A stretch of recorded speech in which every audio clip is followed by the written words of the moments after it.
Kasul jompi ngadang senggil hadu manta Hakajing dum kadang gerwai kum kanyam Kito kisni kibangila don khenkat Pidon syajung hindray pidon hamin sim jongga Kasur jompi pens ngeu shitom yanga Hakamit barong aperkat bait yapi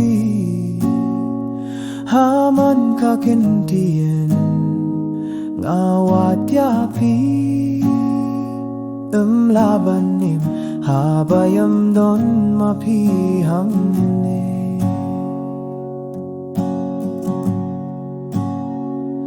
Nga toch ko tiapi hindray ka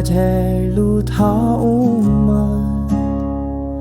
Kapola pinjalut ya kilinti Pilay no ya nga hindray Nga dang long tang jong pi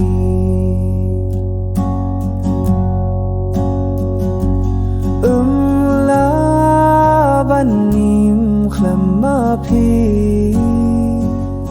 Man kas ngingas ku tenat betya api Kajing pabriu jong pi kapin biang man kas ngi kawan haki Jing pos niu jongga Kasur jong pi Skeu shitom yanga Hakamit barong aperkat betya pi Haman kakintian ngawat yapi Labanim habayam don mapihang Kasur jong pi Skeu shitom yanga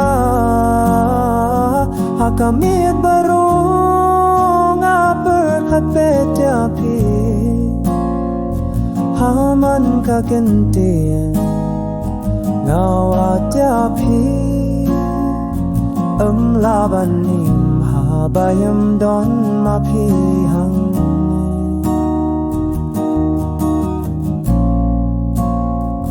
Kasur jong pi Kaay min siem yanga Dang don ha don ujongga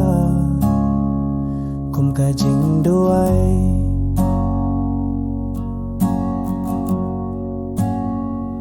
Badang syana kajing ji